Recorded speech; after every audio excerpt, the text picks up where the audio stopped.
Hello and welcome to the Comic Conspiracy episode 352 for the week of April 24th, 2018. My name is Ryan Higgins. Who's here with me this week? Somehow Brock Sager. Yeah, we're here. Shit. Scott Shea. Toby, your mic's not on. Toby. It starts off with a bang. Oh, just normal. We're crushing it already. I feel like right now it should say, and Charlie. And but instead, Kevin Sharp. Hello, Kevin Sharp. Can we talk about the cable trailer? Sure, in 2 weeks. No, we can talk about the cable We trailer. have so much stuff to talk about. No, cable trailer. First, Toby, finish your newspaper. Finish eating your newspaper. Turn your mic off. It's yummy. Toby's eating Taco Bell, and I looked over, and it looked like he was eating a newspaper. I don't know, why. It's Ryan, just you were not wrong. okay. Just making sure. I'll back you up on that. So some housekeeping before we start this episode. A couple things to talk about here. We'll go from I don't know. I guess we'll say least important to most important here.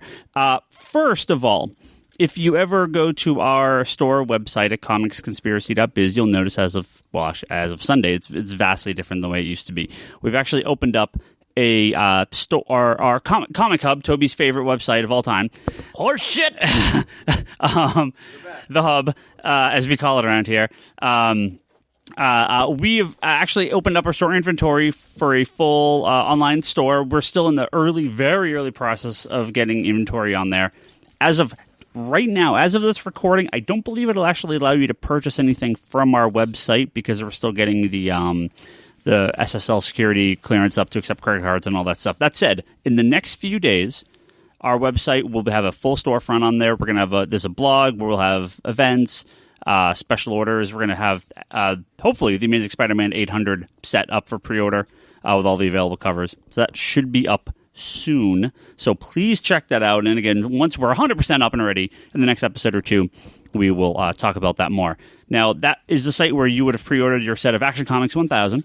So if you have ordered that, they are on their way to you, about half of them. The remainder are going out in the next day or two. We are waiting for the last shipment of one of the covers. The blank cover is missing, so we're getting a shipment directly to us.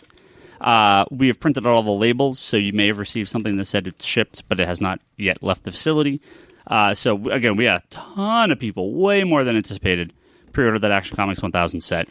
Me and Brock... Yeah, this is like, a test run for Detective next year? Well, this is our third day shipping. It was last Tuesday. Friday, I shipped out another, third of the sets, and we finished the remainder of all the sets today. We just are waiting. Mail order ahead of and mail order. So the mail order guys are out. So, yeah, we don't normally ship this much. Brock's been busting his ass. In our post office, God bless them for taking boxes. So, a lot of stuff coming. And that new Do some post office not take boxes? I don't know. The people that used to be at this post office used to give a shit when we bring stuff there. They would look at me like, why They the throw fuck a are you fit? bringing me work? I'm like, because that's your job, stupid. Which post office? The one up on Sunnyvale. Fremont. Kitty corner from where we used to be.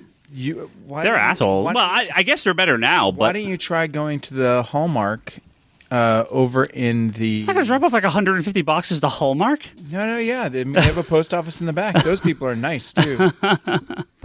Good radio. Yeah, it is good radio. If you're down at the old Sunnyvale Hallmark, go say hi to Joe in the back. Can we talk about the cable trailer now? Nope.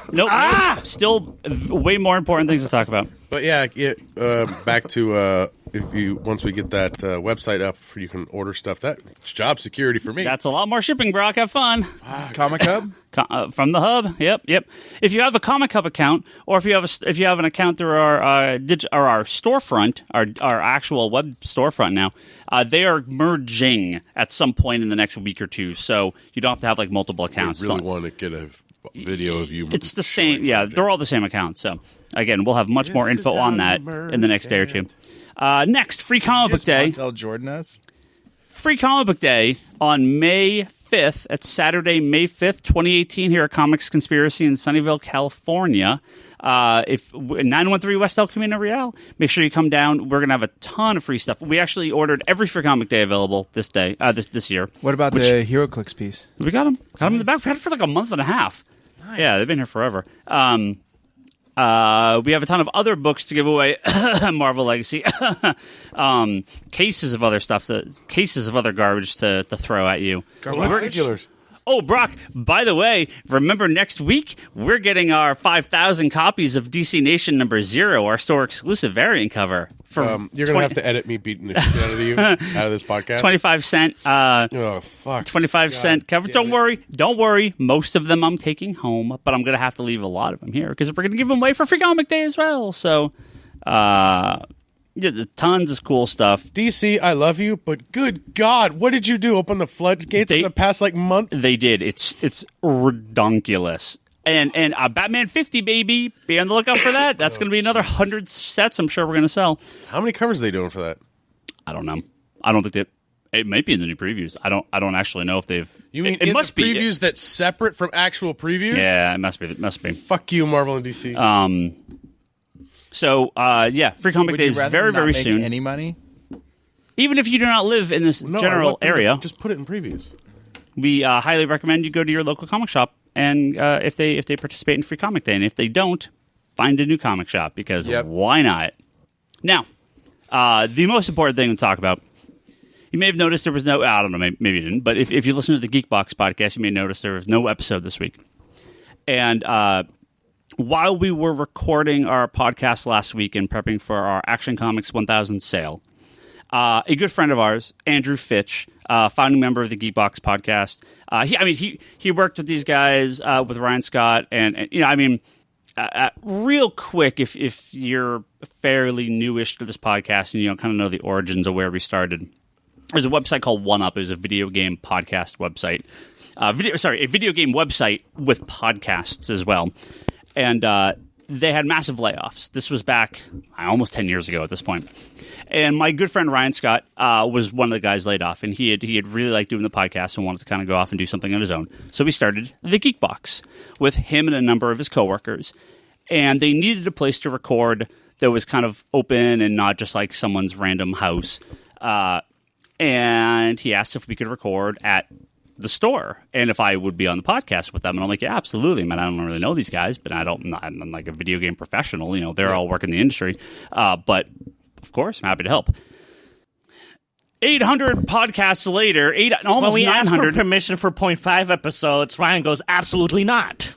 Start your own podcast. We're going to put it on the what's our network? The Geekbox. The Geekbox. Yeah. So with Manga Machinations. we have. Well, they're not on. I mean, they are friends of ours, so we promote their stuff. So this is, 10 years ago, 1,000 podcasts ago. That was sort of. Well, the thing was how we all started. Is I was on it as Brody Brock. Yeah, you were our roadie. Yeah, because I set up everything, and then occasionally I was just on there. You're still our roadie here, Yeah, but yeah.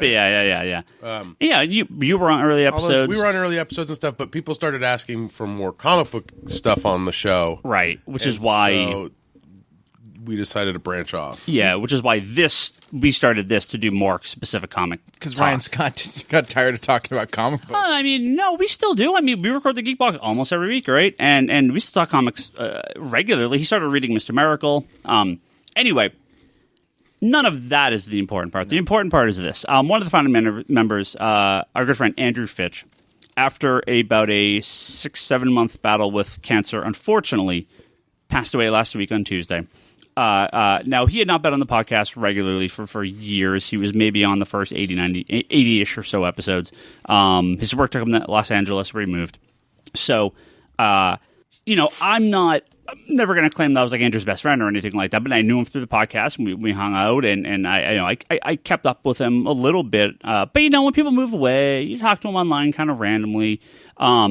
His twin brother Adam is a regular on the Geekbox now for many years, and they're very different people, but they're twins and they sound identical. Right? I mean, you could tell if you know them, but it's really funny to hear them. But because I live right near his parents, I ended up being kind of when his brother Andrew first started getting sick, I kind of was go-to contact. I was kind of running back and forth, helping him out on a couple things. We were bringing in boxes.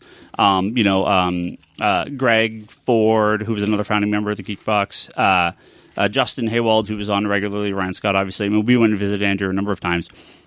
And this was nothing. We were, they didn't want to talk about it. He was going through cancer. It was going to be okay. Well, fortunately, a couple of weeks ago, it was suddenly not okay, and that's when we started talking about it.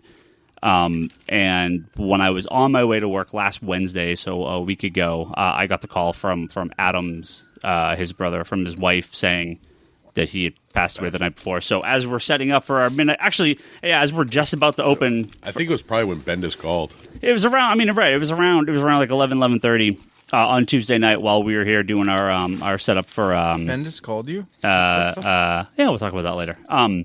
He passed away. So, we took this week off for the Geek Box as sort of like a moment of silence for Andrew.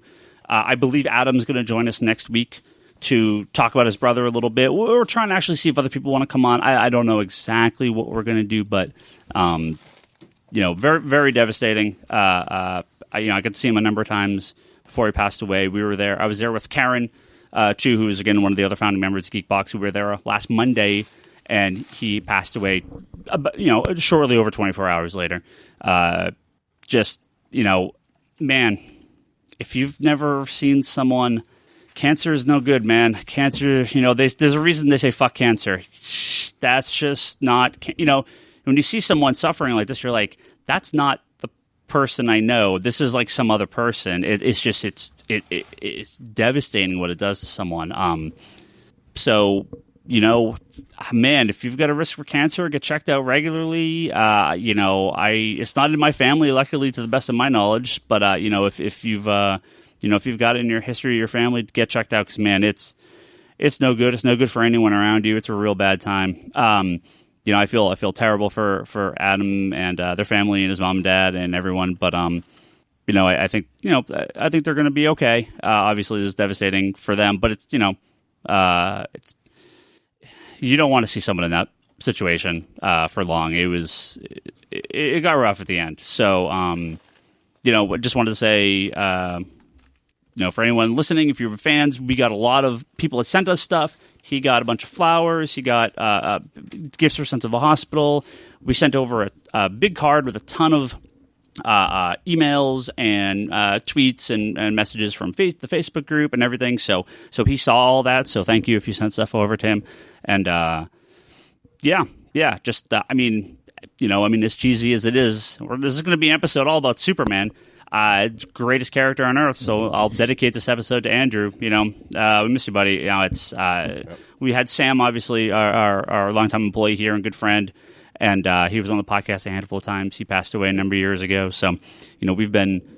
As you get older, you start losing more people. It really sucks, but I don't know. I don't have things to say in situations like this. It just really sucks. Yep. That's all I could say. So we are that aside, we're going to have a much more upbeat rest of the podcast. Definitely listen to the Geekbox. Especially if you listen to the early episodes of the Geekbox and maybe you haven't listened for a while. Again, I don't know who's going to be on. It could just be me, Ryan, and Adam, but I think we may try to see if other people want to come on. And just kind of a celebration of Andrew, and we'll just see what happens. I have no idea. I have no expectations, but hopefully that will go as well as it possibly can. So now let's move on to Superman and Action Comics 1000. I thought we were talking about the cable trailer. I got no time for that, man. This is Superman in action. Apparently, Avengers Infinity War comes out in like 2 days. I know. What? Not going to be able to talk about the cable trailer next week, obviously. So next week, we're going to have a 19-hour-long podcast, 5 minutes for every character Kevin in Sharp the movie. will be back. And we're going to have 45 people here talking about Avengers Infinity War. And once again, Kevin's going to have to read my review because I will not be here. It'll be my pleasure. The golden chords of Kevin Sharp. Reading the golden words of Scott Shea. But the week after, Toby, we'll talk all about your cable trailer. When the movie's out. Late. When the movie comes out. Action Comics 1000, baby. It's more important. We got to talk about some Superman. Ryan. Let's talk about Superman. Let me ask you a question. Sup? To preempt this with, is it about Superman? Because it's not. How many copies of this comic have left your store? Action Comics 1000. Rough Okay, so I'll tell you my orders and how many are either spoken for or Because left. you were sweating bullets, crying because you were worried that you were going to order too many or too little, or you just didn't know and you were freaking out. March 17th. Yeah, let's was, start there. was FOC, which means that was the final day we were able to order was Action here. Comics 1000. Me and Brock, I was sweating it out. I was talking You to were Brock. swearing. Was I swearing? I was. Yep. I was here. terrified. Yep. Because we had a lot of orders and and I knew this would sell. You were, because randomly at some point you yelled "fuck" Well, because that just happens. It's just I the mean, stress of Because like, he had like No, a nickel he was- and he some was- dust coming out of his wallet. he was envisioning what the diamond bill was going to look like. So, okay, FOC day. yeah. I mean, that's Day one. yeah. There's just I looked at how many orders we had, and I said, "Cool, let's get more than that." But I don't know what the limit is, and I sort of went up and down, up and down, up and down. And Brock was trying to talk me to some higher number, and I'm like, Brock, that's foolish. It wasn't that crazy of a high number. Well, no. In retrospect, Right. That's what I mean. So I settled on 900 copies between the 10 different covers, which So let's put this into perspective. How many Why did you just go for the last 100? So your because of how many orders I had. And 1,000 of 1,000? because 100 copies of a comic book sitting around in a shop like this At is just $8 $8 a piece. $8 a piece. So But that would have been your slogan for the store. So Your average 1,000 order- copies of number 1,000. Come and get it. what's your average order on Batman? 100 copies. Like 110. That's like your largest regular sell. Yeah, 110. and that's between yeah. the two variants. Yeah, that's between the two covers, yeah. Not 100. And you ordered 110. 900. Yeah. Sweating bullets at this point. Total number, 1,400. 1,400. Yep. So you went back again after FOC to do a second order. Oh, orders? Orders. Poured in. 6 times, maybe? Yeah. Orders started pouring in. Apparently, After FOC, yeah. we got more than double our orders pre-FOC. Did they come from our podcast, from people that walked by the shop and heard about Action Now, Comics on the news? I did not. So I did not see this specifically. I did not go look for this myself. There was an article on Bleeding Cool about people ordering the Action 80th hardcover, thinking it contained Action 1000, which I was very upfront with people that it did not contain Action 1000, and a lot of people thought it did. There's a post on there where the guy had retweeted some. We were one of the top Google searches for order Action Comics 1000 was Conspiracy? Comics Conspiracy, yeah, Nice. our pre-order page, and I think that's what happened. So we get on that more often. got about 70 orders for full sets. And more than about 2/3 of those included the hardcover as well. So we ordered about 50 copies. We sold about 50 copies of the hardcover, about 70 copies of the set. That's 700 copies up the gate, right? In store, another 400 probably 450 copies. Wednesday, if you discount, Wednesday was released last Wednesday. Mm-hmm. If you discount the Wednesday, which was our final Wednesday at the previous location at our old store, because we had a huge sale, and that was kind of the peak day of the sale, and people were there just to kind of be there for the last day. It was our highest grossing Wednesday of all time. Wow. Yeah. If you discount that Wednesday. And again, there was no sale, right? I mean, this is just straight money. So You know, there's 2 people that worked there that day. I think we had something to do with that. on at the other store? What, were you Or- chucking comic books on guys in the street and telling Yeah. them to give you Buy an it. order? Yeah, Oh between yeah, no. Sent off waiter out last there. day at the Stop last day at the cost. old shop. Oh no, buy this. We don't want to take it. It's cheap, dirt cheap. Take it. Yeah, between the midnight sale, and we had about Wednesday 20 still. people come up for the midnight sale. As Brock alluded to earlier, we got a nice phone call from Action Comics and Superman writer Brian Michael Bendis, who called the store very briefly to say hello and talk to the customers over here. So that was That's fun. pretty sweet. That was nice. Was he as cool as Scott Snyder? I mean, it was quick. You could tell he had a lot of stores to call. He had a lot of He was looking at the list like, oh, shit, I better make Yeah, yeah. Because Scott's the man. But Scott talked to people for I was holding the phone okay, Scott, we get it. They can listen to the podcast. We got 3 hours on the podcast. You don't have to do it on the phone too. No. But I mean, he talked to me for a minute or two, and then he talked to the customers for a minute or two, and then yep. So that was super cool. Bendis is coming. Yeah. He's here. Yeah, yeah. He's right there. As of this issue, yeah.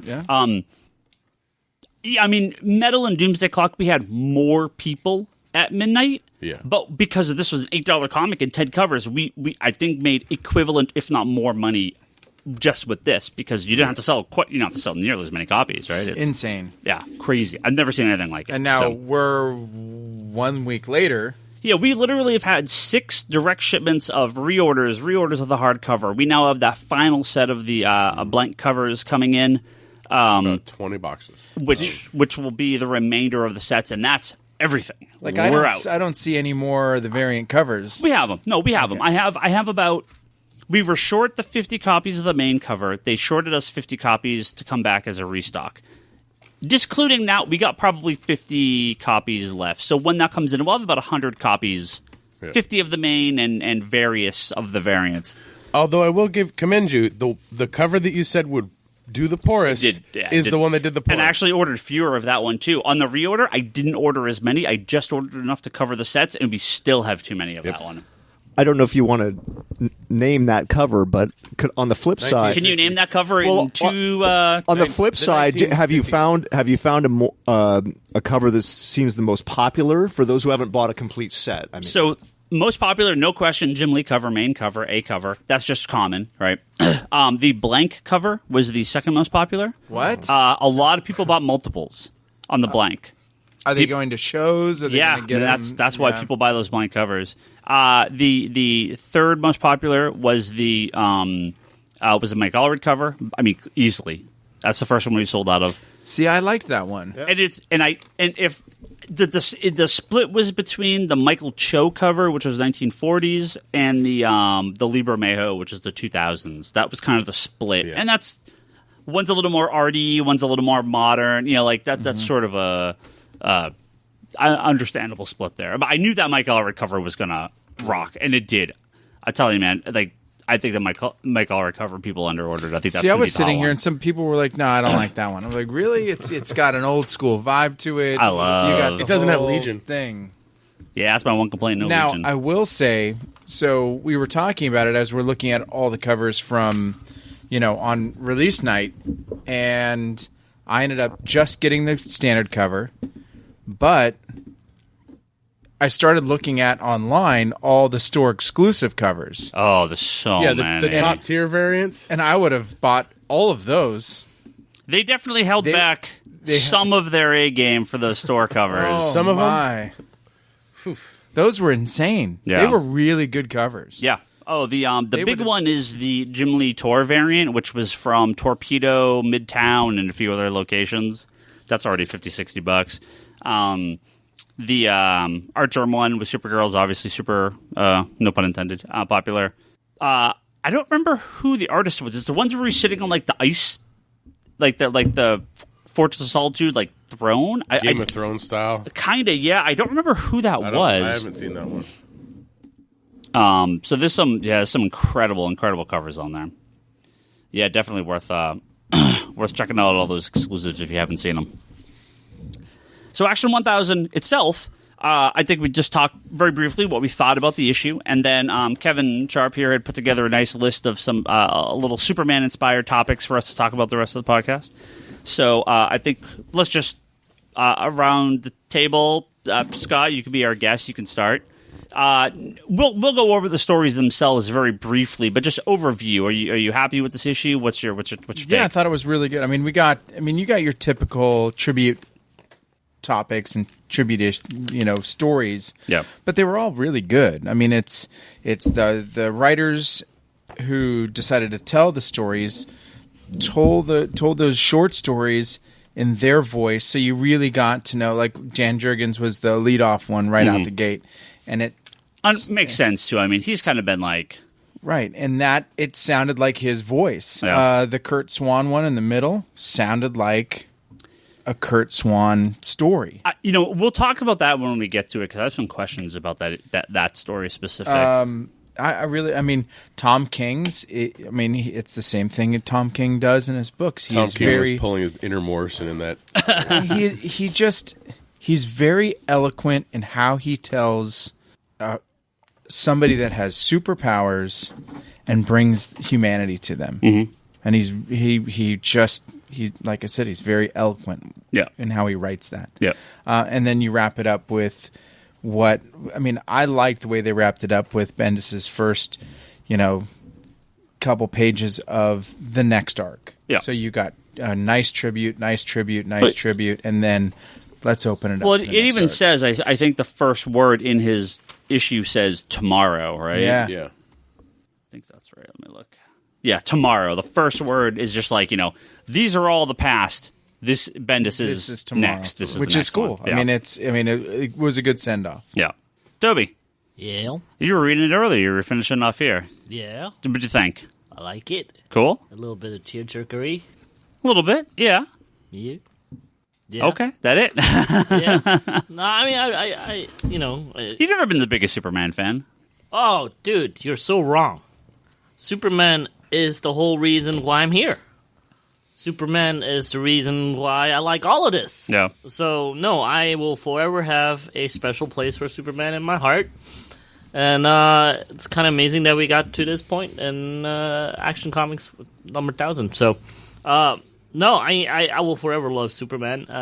And those stories in there are kind of reminders of why he's awesome. So, as cheesy as he might come off, but in the end, it's all about heart and hope and, stuff like that. And I truly enjoyed it. Cool. Yeah, yeah. Well, Kevin, you've been doing a lot of kind of like research on old comics. You've been doing some writing, some blogging. Yeah. I liked the issue. With any kind of a jam issue like this, there's going to be some pieces that stand out more than others, and that was the case with this. I'm just thinking back over some of the past anniversary issues. In fact, I just bought Superman 400, I think, out of your bin at your sale. Oh, nice, a yeah. couple weeks ago, just to reread before doing this. But yeah, I think overall, I don't know if anybody else would agree with me on this. I would have preferred one story where the different teams pick up the baton and do another chapter of it rather than these isolated little stories. It was kind of fun to see what these teams would do in 5 pages. I just found it a little herky-jerky in places, and I think I would have, this is just my preference, I would have preferred one story in the whole book told by different writer and artist. Well, I feel like the problem with that would have been, what story do you do, right? I mean, do you do a bunch of little homages and a bunch of little tributes, or do you do like the one story to rule them all? But what is that story, right? I mean, and then you have to decide: is it all planned out, or does the first team that goes just leave a cliffhanger for the next team? So, did you What read is this, Kumandi challenge? That's what I was just about to say. Did you read some of those work? Some of those you're like, oh, this did not it. Talk about herky jerky. Like this just goes back and forth, and it's like this doesn't always click. But then Tom King writes the best issue of all of them, which is just what happens these days. For me... But I didn't think Tom's was the best. Oh, I just meant in general. He was saying in Commandy Challenge. Yeah, in Commandy Challenge. In Commandy Challenge. I've read, at this point, it's not going to be as long as some people, but I've read every Superman comic now since about 1988, 89. That's obviously some people have read more, but I've seen him kind of at the, come out of Crisis, and because I backtrack a bit, I went through the Death, went through all the Morrison stuff and the Blue Lightning costume and into New 52 and Rebirth. And I've gone back and read some old comics, and I've read some Silver Age and Golden Age, and Superman's such a fascinating character. There's actually a specific story in here, and we'll talk about it a little bit later, that kind of deals with the many different types of Superman that have been out there. But yeah, I just thought, it was a great tribute. I'll kind of go counter to Kevin here. I actually am glad it wasn't like an in-continuity thing. I kind of like that this is just, maybe not that you thought it was in continuity, but I didn't need it to be in continuity. Even something like All-Star Superman, like some big story that only these teams could tell. Yeah. I thought they all fit. The stories definitely hit every kind of time period that Superman's been around. So, I don't know what you do for Detective Comics 1000. I don't know if you have the same approach. You obviously have enough creative teams to do a book 5 times this size, right? I mean, DC right now can't throw a rock without hitting like some of the best creators in comics. So they could have easily had double. This could have been a 160-page, 200-page hardcover, a graphic novel on its own. Right, it totally could have been. And so like with Detective 1000, again, same thing. Like how do you narrow down Batman to like 8 great little stories? I don't know. That's super hard. Well, I think that and yeah, Brock, that. For me, but I loved it. Sorry, yeah. And we'll talk about the specific stories in a second. But yeah, Brock, give me your 2 minutes. I think what I appreciated about it was that all the creative teams that they had working on these brought something to have brought something to Superman in the past, or can give us a story that is a Superman that we know. Starting out with Dan Jurgens, because that's the first story you get. Yeah. That's the one that most people are going to know, the Dan Jurgens Superman, because he's the one that killed Superman at the time. I would think in my lifetime, I think Jurgens kind of has to be the de facto Superman kind of guy. He's had a couple runs. Obviously, Death was huge. Yeah. He came back for Rebirth. He's been around Superman in other stories as well, right? Jurgens has been kind of pretty much nonstop at DC now, going on like 30 some odd years. So, but then each at least writer that they brought in brought something, because you then move from the Dan Jurgens kind of. Well, it's not going to be. Let's just story overall, because we're going to start talking about this right now. So overall, I thought it was. I liked it. It was well done. Most of it I really, really liked. Yeah. There was one page I could have done without in the entire book, and that's the John Romita Jr. Sorry, pinup. John. I said it I would was still not have just you like do a a commission piece. The for pinup. me, but, wasn't that a cover? Isn't that just a cover? No, but what the is wrong with his legs? I'm like 90% sure. This thing, like, Brock, it looks. do me a favor. Look this up. No, Isn't it's this 18. just right? But isn't this just the same as one of the covers he did during Jeff Johns' run? It's like the exact same. No, cover. because this art is in 18. I know, but it's like the same cover, like him getting struck by homage to lightning that and cover? everything. Yeah, it's like Could be. It's something he already did. It was kind of weird. It's ugly. Can we just to balance the force here? Can we just acknowledge Romita Jr. was incredible on X-Men, Oh, yeah. Spider-Man, Yeah. Daredevil, Iron Man. Yeah, no, absolutely. You did that for Bryce, didn't you? at one time he was the man. yeah, and His that work dad was still the holds man. up. All that work still holds up. Mita Senior was the man. So let's talk about the stories briefly here. Action Comics 1000 starts with the lead story, From the City That Has Everything, by Dan Jurgens and Norm Rapmund. Again, leading off with Jurgens, I think a very, very smart move here. I do like the... it definitely has the... it's got the classic shot there from the Alan Moore two-parter, which is that's the cover, right? It's in other stuff. Oh no! It's On the Alan Moore, it's a silver statue. Oh, silver, with his silver. hands on his hips. The one Which is here the has one that- the eagle. Yeah, isn't that the Well, same? there's that the one famous from- Golden Age cover where he's got the eagle on his arm. I thought this is not the same as one of the covers of the Moore one. I thought it was. I thought it was the same cover. Now you're making me second guess myself. I'll go look. Anyway, Whatever happened to the Man of Tomorrow? I believe there's a hardcover of it. yeah. I mean, this is obviously There's only 2 issues. Yeah. They released an oversized hardcover of it. yeah That's with like only 2 issues. with like Yeah. bonus stuff. Yeah, They did the same Yeah. thing with whatever happened with the Neil Gaiman Yeah. Batman one. Right, I right, feel right. like the Action 1000 read like a lot like this cover, so I was going to get again good radio. the Oh, okay. It is the silver one. Okay, man. For some reason, I was thinking it was the gold cover. Well, it looks very similar. But yeah, no. And this is also the action cover from the old Superman cover, where he's got the Yeah, eagle, and just it's the got normal one. a red, white, and blue Yeah. behind it. I think. Yeah. Like the shield. Yeah.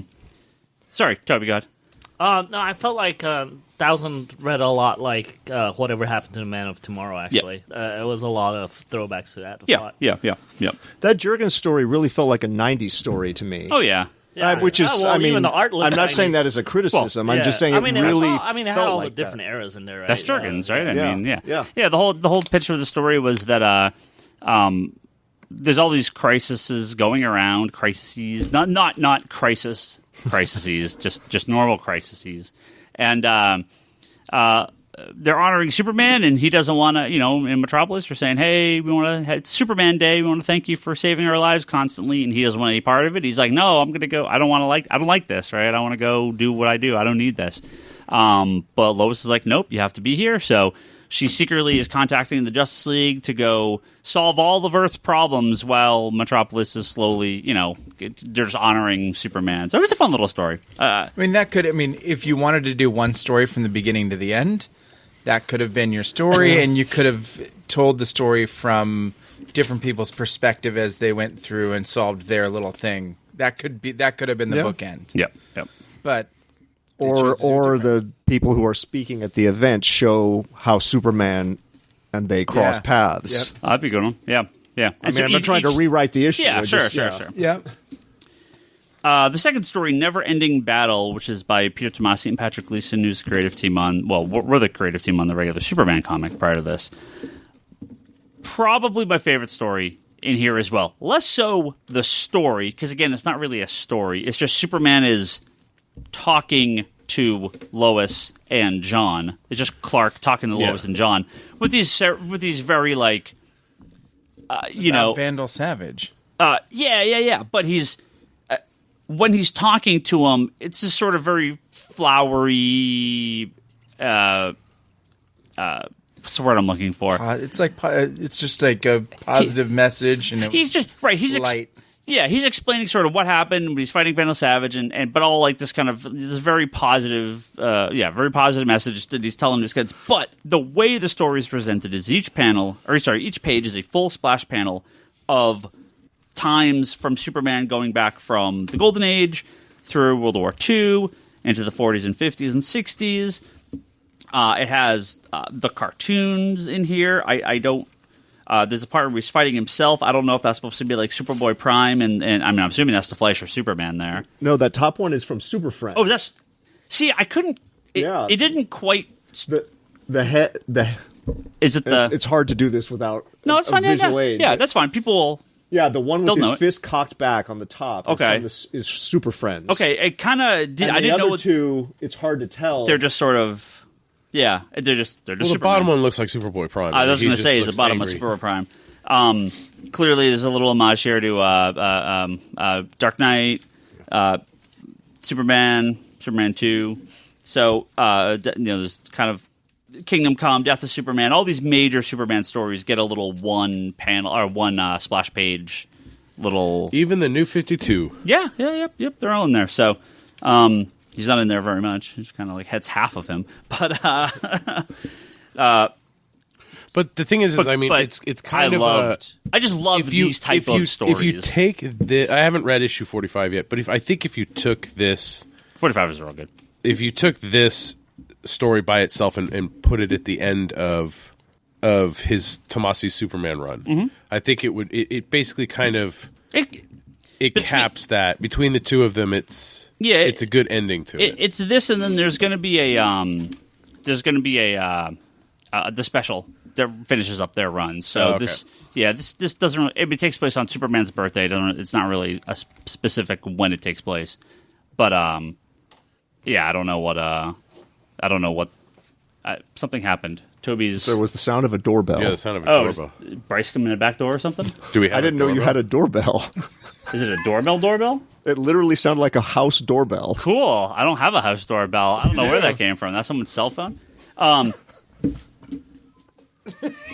that's our doorbell. Anyway, I don't know if you heard a doorbell. I didn't hear it on my end. But I really liked the story. It was cool. Patrick Gleason, such a killer artist. I love these big splash pages. Just really fun celebration of all the good Superman ones. So the next story was Enemy Within. Is Enemy Within, and that's the Kurt Swan. So this is an interesting one. Marv Wolfman, Kurt Swan. I believe as I understand it, I loved this one.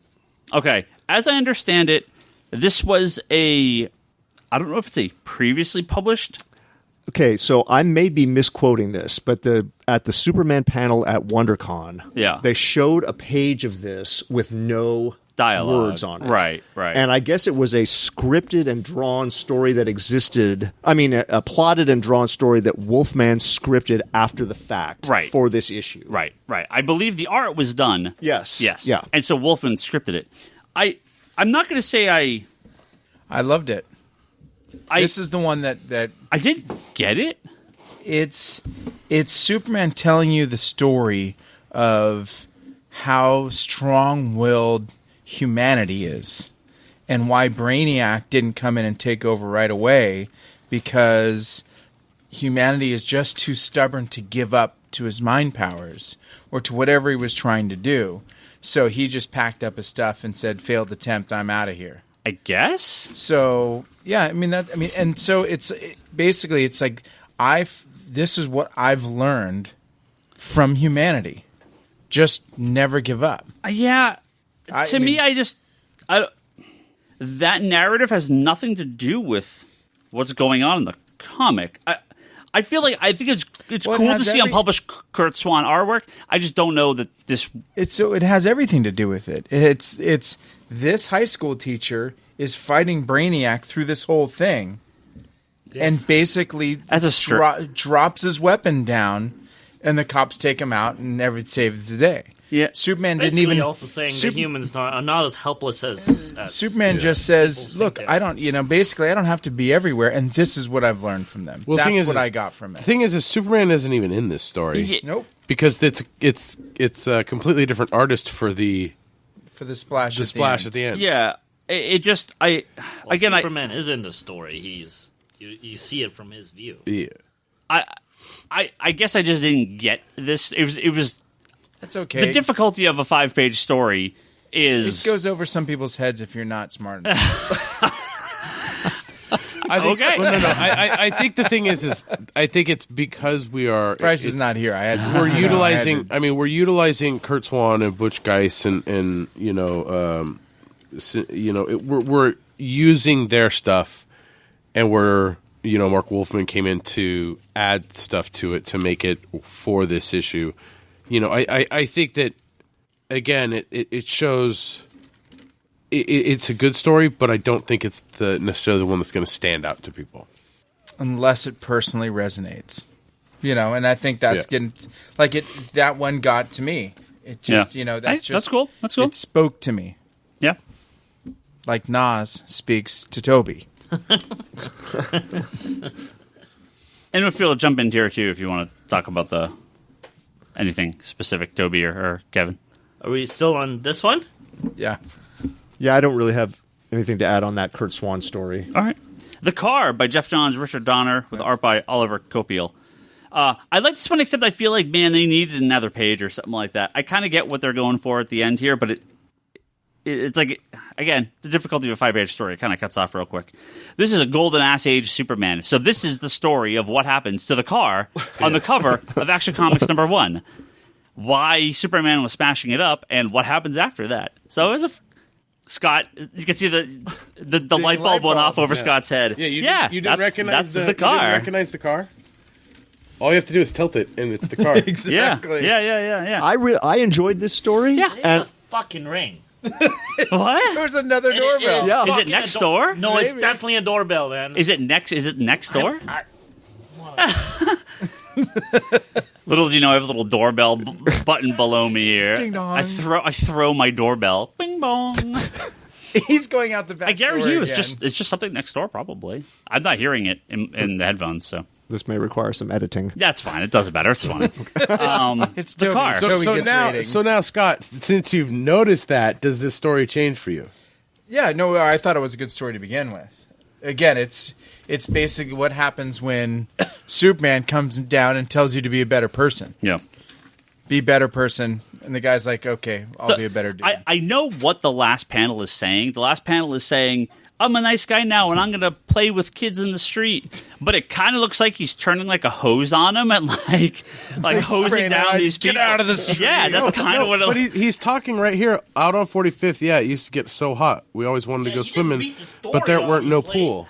I know. that's what he's- I that's know. what he's doing. But it's like they needed I feel like, again, I really like the art in this Yeah, one, Oliver especially Copiel's the the page with Superman with his hands on his hips, Yeah. floating.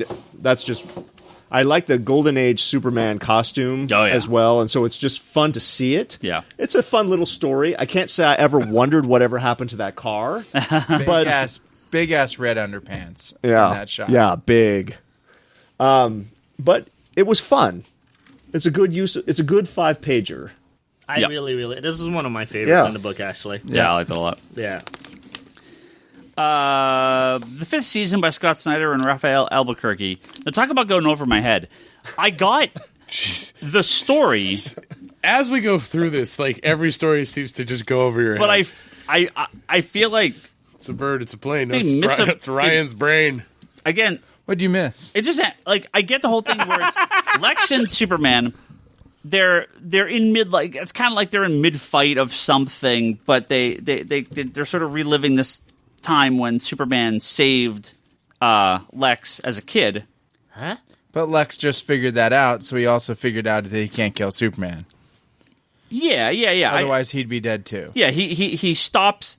That young Clark sees that Lex is doing an experiment, and Clark stops him. But this is shown as No, he doesn't stop him. He just or he stops the thing from blowing up. he heats it up. Yeah, but the whole the last page, I'm just like, what? Like, what are they? I don't know what's going on, and it ends on like I didn't get the last page, I guess. Like, maybe that's my only complaint. But I mean, I love Raphael Albuquerque. I like Scott Snyder. I just feel like there's more to this story. I feel like this is going to continue into something else. I should be like, hey, where does this continue? I want to read the next page. Well, Ryan, let me explain to you. Sit down. But I always like see. So if you had asked me a handful of years ago, I would have told you that I really prefer the Lex is the corporate bad guy 80s John Byrne style, and I was kind of sick of the Clark and Lex in Smallville together. Lex is like the mad scientist guy, but it's kind of flipped back around for me where I kind of do appreciate that version of Lex again a little bit. Do you like the Lex in the green and purple battle suit? Oh, hell that yeah. Lex, Hell the yes. superpowers. Oh, hell yeah. Or the classic Luthor in the purple tunic with no, the cross. that's garbage. No, that's whoa. With that's fine. The Legion of Doom. Oh yeah, Lex. yeah. I thought you meant like fat mad scientist Lex from like the 40s and 50s. Oh, like Earth 2. I guess that's that'd be technically the Earth 2 yeah. Luthor No, now. I can do about that. No. 60s and on Lex is awesome. Yeah, I love Super Friends Lex and all that. But I kind of do like. I feel like we've had so many years without the Smallville Lex that I kind of do like that they've brought that back. Well, the thing is like for me with this story touched on the kind of relationship that Lex and Superman have. Yeah, I just don't get but what happens at the very end.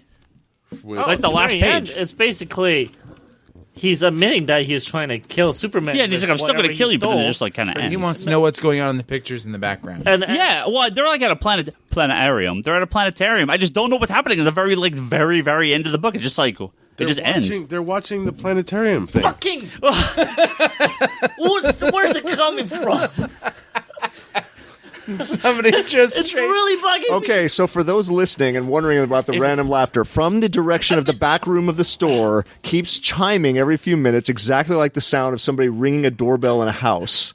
Now, there is no bell here that makes that sound, which is the funny Toby part. is going crazy. And every time, Toby jumps up and runs to the door. We have no doorbell here. I was wondering why Ryan installed a doorbell at the back. I have no idea where this doorbell is coming What from. the heck is that? There's a Hooters commercial on that computer. Toby's watching a basketball game. Yeah. So, No, So they're this- watching a planetarium thing Yeah. that's explaining what's going on. now Toby's just like screaming into But the the darkness. thing is like this is just kind of a remembering of going back to their time in Smallville, and then here it's like I was going to kill you. I know you, Lex, but maybe. And then this time it's like maybe this time you don't, or maybe this time it doesn't work. Yeah, I guess. That's fine. I thought something else was going on. What? The 5th season. I got the eyes You read and the too many scissors Grant to Morrison kill books. you. I think that's the problem. I think that's the problem. It's right here. A Yeah. period between winter and spring, Yeah, just I a know, couple I weeks know, really. I know. When the weather goes crazy. anything can happen. No, I think Ryan just read too many fucking weird ass books where he there's more to this Yeah. than it seems. I know. It might just be as simple as a story. Yeah, the Eye of Zotor and Cronus' time scissors. Like I want that. Yeah. Like, where's the rest of it? He's got the eye and the scissors. Keep going. I got the fucking rock. Like I want the rest of this. Of Tomorrow, Like, where did he get them? by Tom King and Apparently it's just a Clayman. tip. Fantastic. I guarantee you this is Charlie's favorite story because it kind of reminds me of Doctor Who. Oh, what are you talking about? I think they're just teasing when Tom King takes over Superman and Don't do is it. on Superman for like a while. Don't do it.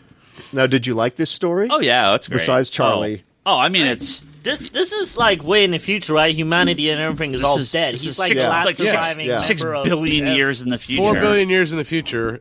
And he Lois, basically Lois doing is tired one- of taking the Eternity Serum. Yeah, the sun's about to go basically supernova and he's destroy basically Earth. saying goodbye to his parents while everybody Yeah. else is already dead. This is the story that reminded me of no, All-Star not everybody's Superman. dead. Yeah. Well, they're not. Yep. Well, No. not Jonathan and Lois. No, Jonathan and Lois are still alive. Well, in humanity, I mean, doesn't he say humanity's like? Yeah, because they had to move off of They've Earth. gone? Because Yeah. Earth is basically, you can see Earth in the background. It's blowing up. Yeah, it says Earth's been abandoned for a good 4 billion years. Yeah, so So he went back to his old place. Yeah, To say, yeah. so sad. yep. But yeah, I mean, yeah, Kevin nailed it right there. It's All-Star Superman. It's Doctor Who. It's classic Tom King of character talking to himself and just monologuing, and it's just so good. Well, I like And I Superman assume Superman and Lois are taking the Eternity Serum. no, just Lois. Superman doesn't get old. Well, but he aged to adulthood and then stopped for 4 billion years. He's Okay. old in He can Kingdom have gray Come, right? hair. I mean, Yeah. so He can have gray hair. yeah. Well, Yeah. I just like Clayman's.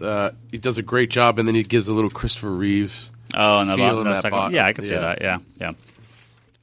And this was actually the story DC put this out in full, Yeah. way prior Yeah, to release. Tom King tweeted this out. Yeah, yeah. So really cool to see them actually release the full story. Yeah, the Eternity formula tastes like So grape. speaking of the 90s, the next story. Yeah, Louis Simonson and Jerry Ordway. Yeah, I mean the 90th story in here. It's even got not Beppo, Bebo Jesus, or- Bebo. Yeah. Superman. Yeah. That was the most annoying thing in this book. It's a fun story. Basically, Clark's late to write a deadline. He's going to be Superman, going to go around, save the city. He gets back to finish the story, and Perry White's like, "What are you doing? Hold the presses. Superman just saved the city. We have to write about Superman." And Clark's like, "Oh, shucks, I have to change my article." But it's a fun story. I liked it. It was very fun. Yeah, this is not a lot one Yeah, can say yeah, a lot yeah, about. yeah. It's just a fun little story. Now, if I had a surprise in this entire book, is this next one, which is Action Land by Paul Dini and Jose Luis Garcia Lopez. Now, Garcia Lopez was like the de facto DC artist. He did these style guides for DC in late 70s, early 80s, and into the 80s. yeah, into because he Crisis. did the designs for all of the Superpowers action figures. Right. Those things were great. Fuck. Okay, that I heard. Fucking with me. That I straight heard. No, it's been going on forever now. Is someone there people outside? next Is door? No, someone? there's nobody anywhere. I There's don't. nobody in the back. There's nobody in the front. This would be way funnier if only one person was hearing this. Okay, that I straight heard, so I have no idea. Just ignore it for now. So Jose Luis Garcia Lopez, a lot of guys of his time, to put it mildly, are not the best artists anymore. Unfortunately, age He's and really good still. Garcia Lopez's stuff is Awesome. awesome. Yeah. Like this, I mean, this looks as good as kind of Yeah. anything he's done. It's a Mixoplex story. It's Paul Dini, and so it's not traditionally Superman. It's obviously very, very weird. But this is still some of the best art in this book, especially if you're talking classic. When did you realize it was a Mixoplex story, though? Oh, right away. That's his wife. She was in some of the recent books that they've. I skipped some of over the Paul that. Dini stuff that they've done. Yeah. You know, although Kurt Swan is and should be kind of thought of as the Superman artist. the picture is Garcia Lopez, like Yeah. that kind of where he's sort Yeah. of curved. Garcia Lopez is the guy who's Superman I think of Yeah. as Superman. Well, again, so many people from the 80s and 70s, late 70s, 80s, and that is, if you see Superman stuff on T-shirts, if you see it on, mugs or postcards, it's his artwork. His artwork was the inspiration for licensing. He was products. what was the stock style for DC for a long time. Yeah. Yep. If anybody has seen those Toon Tumblers glasses, yeah? those are almost all Garcia Lopez Yep. art on those. Yep. And this art looks great. Ryan, you were saying some of his contemporaries have kind of lost something off the fastball. Let's just say it that way. Sure. This still looks great. I mean, one of my favorite artists of all time is Neil Adams, and some of Neil's latest work. Not the best of his career. No, I mean, it's a bummer because I loved and grew up with Byrne, Miller. Yeah. Perez. George Lopez. Hopefully, he's not trying any comic books. George Perez, and obviously Neil Adams. Yeah. And It's kind of 0 for 4 these days, unfortunately. yeah, well, Yeah. Perez is still doing solid. No, he doesn't do shit anymore. He's basically, at this point, I think he might be legally blind, and he barely draws anymore. Yeah. I will say that, not to go too far off on a tangent, Perez's art on that Brave and the Bold series that Mark Wade wrote I liked it. It's good. was good. Yeah, was very, very good. That's kind of the last big thing. I'm basically, Legion of Three Worlds.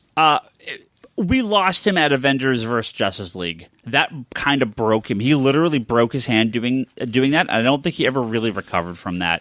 It was awesome we got it, but that kind of was the last thing that I think he did at 100%. That is still one of my great comics heartbreaks, is those unpublished pages from the first go-round of that JLA when Perez was in his prime. This story kind of really also. There's multiple stories in this book that harkens back to whatever happened to the Man of Tomorrow. Yeah. I really do recommend people reading this if you haven't yet. Hey, Toby, But put your mic down. Thank you. yeah, Just down. but There this you go. one too, even though it was told in a completely different way, but it totally is like the Toyman stuff that was in whatever happened to the Man of Tomorrow. Yeah. But yeah, I thought the art was amazing in this one, actually. Yeah. Faster Than a Speeding Bullet by Brad Meltzer and John Cassidy. I love this Loved story. it. Yeah, loved Absolutely it. love Loved that it. story. Yeah. So it is Superman. It takes the whole story takes place in a fraction of a second as I think Superman. it's like fraction for It is fractions a of super fractions. well used of 5 pages. Yeah. It's super well done. Superman is trying to save a gunman who has a gun to the head of a woman. He pulls the trigger. Superman's like, I can't get there in time. He's down to like the picoseconds trying to figure out if he can save her. And the woman is, she just well, I guess I won't spoil the story for you if you haven't read it. But it's an awesome story. Again, this is a killer use of 5 pages. Yep. And what also makes Totally the agreed. story is the very last thing between Superman and Lois. That just made me smile. Okay. It's one of you guys. Someone's messing with me here. Because it's coming from over there, It's correct? totally inside the store. Is there something back there, There's Brock? Do you nobody have- back there. So do you have There's this in your nobody bag? back there. If it's one of you guys, seriously, dude, fess up at this one. This is very much when a stranger calls. The call is No. coming from inside the house, Toby. It is totally inside. Look for eyes painted like the things on the walls. So this Meltzer story Yeah. is the counter argument to what I wished for at the beginning of this conversation. Yeah. A continual story. This is a great standalone Yeah. little piece Yeah. that just perfectly uses the talents of the two Yep. creators. You met a good one today, didn't you? Yeah. I'm like, wow, that Yeah. goosebumps. No, totally. Followed by a really cool, my favorite pinup. In Oh, this the Jorge story. Jimenez one. Yeah, This, I really love it. this is, I mean, right there. There's What? my All-Star Superman, right? Oh, I mean, shit, that's you scared me, man. I what was this like, is. I thought you figured out where it's coming No, from. no. I thought you were like, right there. I'm like, what? No, this is, I mean, Toby's his about to take on shit that his All-Star pants. Superman cover, right, of him sitting on the cloud. I love. Yeah. It's one of my favorite images. So, yeah, this Jorge Jimenez spin-up is amazing. So, the big one, Brian Michael Bendis and Jim Lee. Obviously, Jim Lee clearly is not going to be the writer And again, You mean artists? Not the oh, sorry, not the artist. And when you have 10 pages, Bendis gets the backstory and he gets a little longer story. I'm not going to judge his entire run on these 10 pages, but this does kind of give you a little bit of a glimpse into what Bendis is going to be doing with Superman here. So the truth. Now, before we get to what the truth is, just this may be the best 10 pages I've seen Jim do in a while. I love me some Jim Lee, but he doesn't do interior work as regularly as he used to. Immortal Men was like half him, and I thought looked a little rushed. His squad stuff was okay. I liked it. I mean, again, his worst stuff is better than most people's best stuff, but I think Hush and some of the really early Jim stuff, you have certain expectations. I think this is probably his best interior work in a while. Story content aside, just talking about Jim Lee's art. So I really enjoyed Jim Lee's art in this story. Well, let's sort of poll the audience here. I mean, thumbs up, thumbs down. Bendis' first take on Superman. I'm ready to go another 12 pages. Yeah. Okay. Yeah, You know what I mean? It's kind of nice because you got this writer coming in, and you have high expectations. You're like, what can you bring to the table? And he goes, here. And you kind of like, okay, I'm actually kind of down for this storyline. Yeah. Like that. There's something else behind the whole So that's Krypton thing. the truth, right? I mean, Yeah. do you believe a villain, right? But this guy, I mean, at first, I mean, I actually didn't read the title. I generally just go straight into reading the story, and I look at the title afterwards. At first, I thought, it's kind of lame because it's kind of a Doomsday knockoff, and then I got to the end. I go, oh no, okay, this has a new spin on something old, which could be really interesting if done right. So, yeah, Rogel Zar, that is his name, and clearly, he's kind of a Terrax, Doomsday-ish kind of guy. Obviously, clearly fucked up. I mean, has seen the ravages of war. He's a killer. He's not. Yeah, he's a planet. He's a space killer. He's a planet killer. He's a. It looks like a Lobo's people killer. great granddad. Yeah. But his final line, it says, "Your bloodline must end once and for all." This is, but this is it. The Kryptonian sickness finally ends today, just like I once promised Jor-El when I destroyed the planet Krypton. So Man of Steel is going to be the 6-issue story. It's going to kind of touch on Superman's origin and go through and reintroduce this villain. So this is just like the tease, right? Like we're coming in like end of the story here. This is going to be. Do you like how they kept mentioning the shorts? Yeah. That's sort of Bendis, right? That's the Bendis. I was okay dialogue. with it, and then they did it again, and I was like, okay, and then he did it again. I think he did it one too many. Well, times. No. If you would have This done it is- one more time, I think that would have brought it all the way back around. The and that comedy would of have been threes, fun. right? Yeah. Well, this is the in continuity story, right? This is all the rest of this is just. I'm not gonna say It's fluff. filler. It's fluff. It is. It's right. celebration. This is the story, right? So, I actually didn't hear it that time. I'm very curious to see what they're gonna do with this story going forward. My favorite Bendis stuff is when he deals with kind of the little characters or the characters that he personally likes. My least favorite Bendis stuff tends to be the big events. I And feel the like team books. again, if it's the Defenders, right? If The Defenders, yes, it's the but that's a limited, smaller team. More when he was doing Avengers, it was at first it was okay, but then it just this character sounds like this character. You could interchange dialogue. Yeah. They didn't really have their own voice within the context of the story. So my hope with Superman, I mean, he's clearly a fan. I hope this is going to be a sort of a.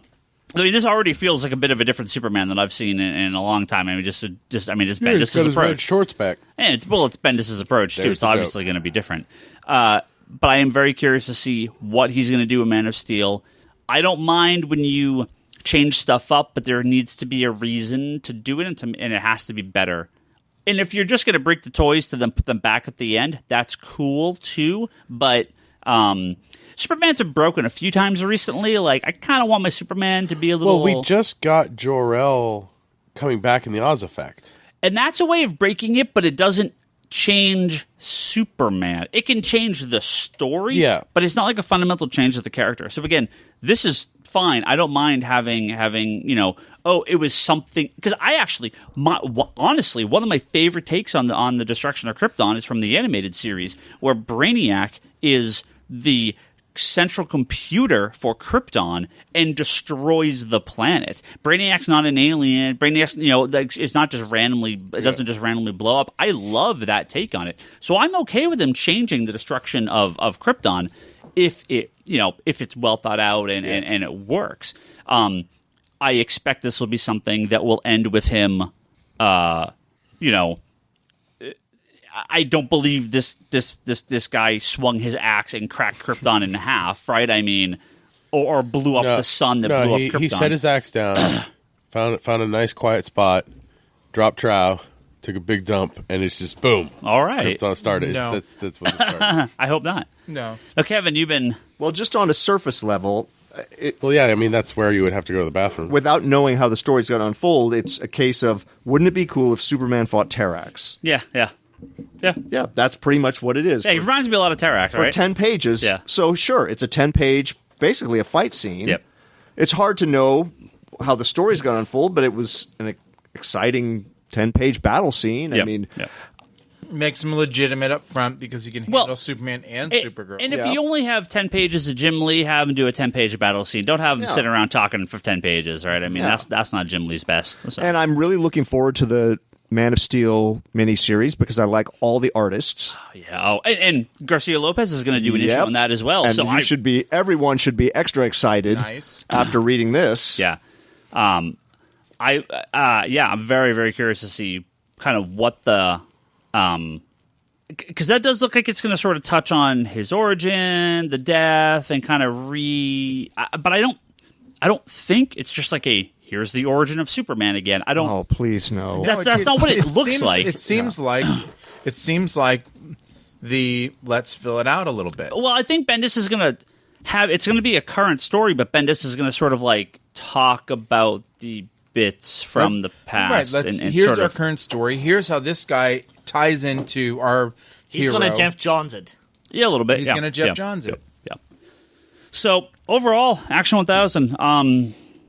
Man, yeah. If you haven't bought a copy yet, go find them. A lot of shops are running out of them already. It's totally worth it. It's a great comic. And man, It's worth the $9. yeah, it's also worth $8. And worth the $8. Tax in California makes it $9, right? But man, I am so excited now for Detective 1000 to see what they're going to do. Detective is going to blow the roof off this. I love me some Superman. I love action, but people love them some Batman. This is going to be a Detective 1000 next year. It's going to be a big. We're going to be big open all book. night long. All night, baby. Yeah. Maybe Tom King will call a store. Ooh.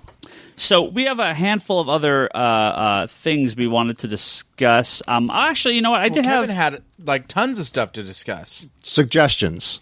Suggestions. If any. Okay. He found it. He found it. He found it. He found it. Okay, so again, for those listening, Brock walked by outside the store. The hunt for the doorbell continues, but we're going to continue talking about Superman. A number of our people on Twitter here left me some notes about their thoughts of Action 1000. Yeah, So let's hear it. Let me burn through these, and then we're going to talk some more about Superman. Fired up. It's from Cisco. He Yes. says, "I love the Action Land story and how Mixoplex can't bring himself to write a final Superman story. Great book all around." Rogel Zar seems like he would be a good villain, but unless he convinced the council that Krypton was safe with false science, this arc could be eye-rolling. Well, maybe that's how he does it.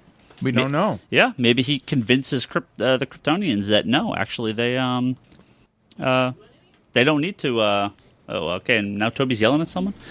It's from Keith Amaral, who says, "I love most of Action. The King, Snyder, Johns, Gleason, Tomasi, and Meltzer stories are great. I thought the contributions from the more classic teams were a little cheesy. Superman can be tropey, so taking a trope and wrapping him in another trope, parades, is a bit much."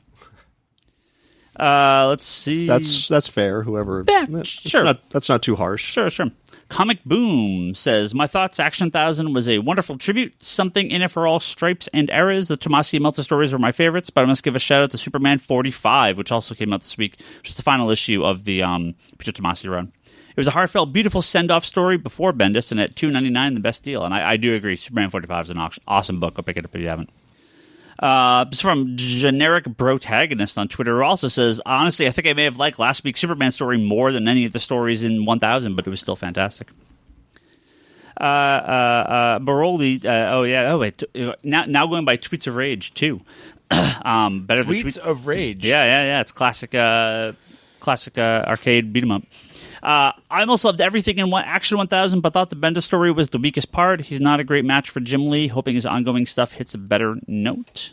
So, We got some haters. there you go. Yep. Giant Asian Man, here we go. He actually ranked them. Here is his ranking. I assume this is from best to worst. I don't know how. I'm assuming this is. He puts Never-Ending Battle, which is the Peter Tomasi story, at number 1. The Car, which is the Jeff Johns' Richard Donner story, at number 2. Of Tomorrow, which is Tom King, Clay Mann, at number 3. Faster Than a Speeding Bullet, which is the That was the Brad Meltzer, John Cassidy one. The Fifth Season, which is the Snyder and Raphael Albuquerque. From the City That Has Everything, which is the Dan Jurgens one. The Truth, which is the Jim Lee Bendis one. 5 Minutes, which is a story by Louis Simonson and Jerry Ordway. An Enemy Within, which is the Marv Wolfman Curse one. And Dead Last Action Land. What? That's why I wanted to read the list here, which is the one by Paul Dini and Jose Luis Garcia Lopez. Obviously, Giant Asian Man, not a fan of Mixoplex. That's fine. I will never say Mixplex, by the way. It's Mixoplex. I don't care I'm a if it's... Mixoplex guy I'm a myself. Mixoplex guy. I will never say it the other way. I just can't do it. I can't do it. My brain's not wired that way. Tyler Willits, I also will pronounce his name correctly and say Willits, who sent us that great little care package last week from C2E2. Says, Action 1000 was great. It really showed off the essence of Superman. Jurgens had the best story. Since Rebirth, all the Superman books have been incredible. Those books are top-notch, and the Tomasi Gleason run will be remembered as one of the greats. Kevin Sharp. Did you just roll your eyes? However, No. I'm excited for what's next. I was just worried about the doorbell. Oh, We did not find it, by the way. where's Brock? Where the hell? He just happened to walk by and it happened to walk again. So some great notes from our fans and listeners of How the long podcast. have we been here? A year? Coming on? Yeah, it's been May. Right? Never heard that before. Never heard a doorbell. No, never heard that doorbell Yeah. before. Yeah. It's a ghost.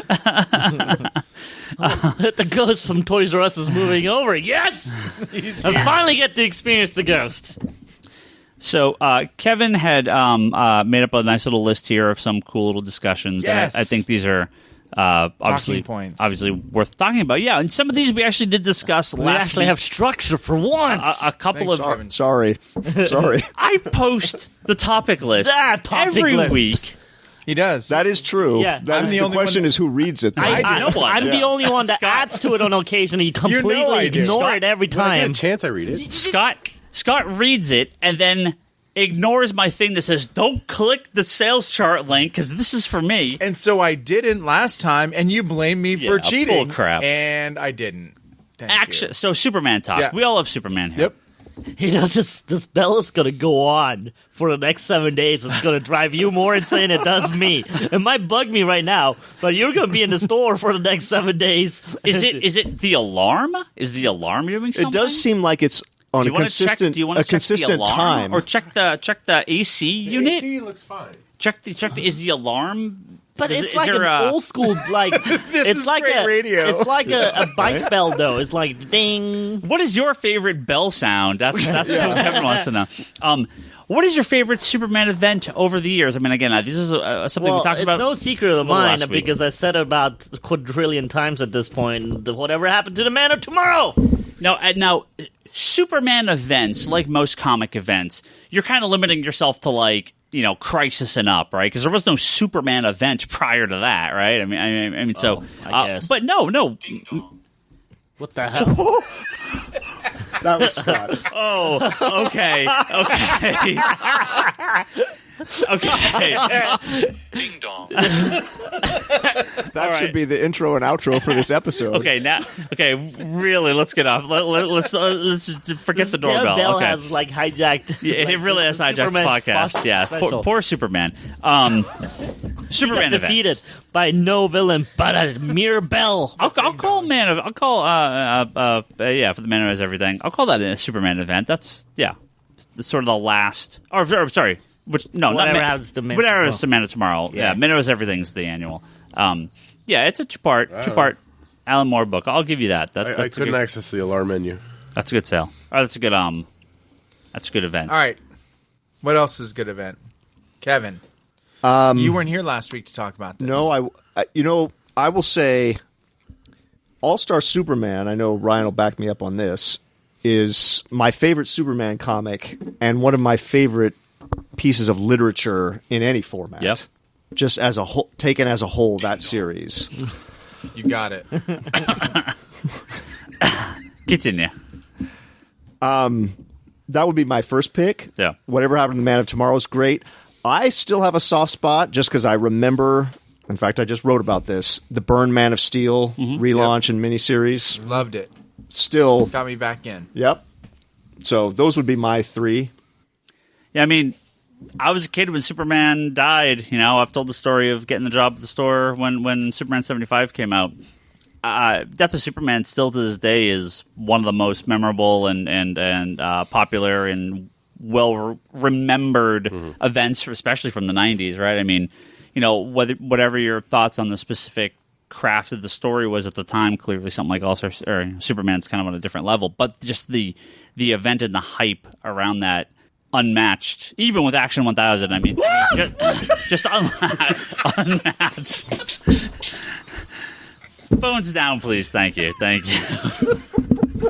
Toby almost had a goddamn. like, it's getting closer. Goddamn heart Like attack. you shot it. Oh, sorry. Oh, you got me good on that one. Oh shit! So, Death of Superman. Check your pants. He's gonna fucking follow me home. I don't know where to go from that. Death of Superman. Brock, what's Superman's story? What's your favorite Superman event? I mean, I think we talked about it. I really like Johns' stuff from his run on Action for a little while with the Legion and Brainiac Legion and Brainiac and stuff. Yeah. I think we also touched on like For All Seasons is really good. Not really an event, but I mean, probably for favorite Superman stories. Yeah, for favorite Superman stories. I mean, you know, Red Sun's a classic, Elseworlds kind of story for Superman. Yeah. I think it's just where you kind of come in to Superman is kind of where that big story's gonna. Sorry. Jesus, It is also laughing. God damn it! Sorry, continue, Brock. Yes, That's okay. That's okay. where you come in to Superman. Oh yeah, I mean, look, you know, if you're a kid today, the Byrne Man of Steel might be a little difficult. Yeah. Right. I'm not going to argue that. Yeah. It's very much Yeah. of its time. Sure, of course. But I'm not saying it's bad. I'm just saying, Oh, yeah. you know, what Brock was saying. Yeah, you're just gonna. Certain people are gonna more gravitate to stuff from their time period. So yeah. It's definitely something in the back. Yeah. You got me good. I assume you scared the shit out of me there. You got me It literally good. looked like you shot him with your phone. Dude, like, I you were was, holding the phone. And I was like, All right, what? what do we got next? So next one, let's do favorite Superman artist. Now, I have two. I have like a kind of favorite Superman time, and then I have like my favorite Superman artist. And I'm so excited for Toby to just hate me and yell and scream at me all You about like this. Frank Woodley. So the Frank Byrne Woodley. the Byrne era Superman, that design, that style, the big S Yeah, on the yeah. chest, Yeah, right? love it. Not specifically John Byrne, although I do like specifically John I Byrne. do like John Byrne, but just that is to me the definitive Superman costume. It So takes to why would I Christopher hate you? Reeves. There's a bud coming. But my favorite art in a Superman comic ever It's is Frank Frank Quitely in All-Star Superman. The way he draws specifically Clark Kent is unparalleled. He is such a good Superman artist because it's so I should give you that. non-traditional. No, I give you that. The scene in the first issue where he is the kind of bumbling Clark Kent, and you see him over a number of panels, kind of like all kind of overstuffed in his suit, and like I love that Superman. I'll give you that. I'll give you that. So- I'm not going to hate on you for that. Yeah. Toby, who's your favorite Superman artist? I actually wanted to look this up. So the first comic book I got was the Superman fighting Terror Man on the Pegasus. The cowboy. Yeah. Yeah, and actually, I was actually trying to find it. I couldn't find it. But so again, we get them in little mini digests, basically. So the last two issues. That wasn't still Kurt Swan, was That it? might have been Kurt Swan on the interiors. Yeah. It might have been. So the last two issues, and that was Whatever Happened to the Man of Tomorrow. Hence why I'm so stuck on that Which is story. also Kurt Swan. And all the beginning was similar in that style. So I would say maybe yeah, him. So that just defined Superman for me in that era of books. I would think, unless your answer is John Byrne, Kurt Swan is like the definitive Superman artist. He Garcia drew Lopez, I'm telling you. Garcia well, Lopez. but I mean the amount of time Kurt Swan he drew Oh, yeah. from like the 50s into like the mid 80s. Yeah. Yes. Like I'm saying Garcia Insane. Lopez for cultural penetration. sure. Well, Kurt He's Swan on my for comics. He's on my Toon Tumblr. Garcia Lopez took the kind of Neil Adams-y approach where Neil Kurt Adams is a good Superman. Kurt artist. Swan was still that Neil Adams cover Superman, that like where he's busting through the chains, that's still one of the best covers.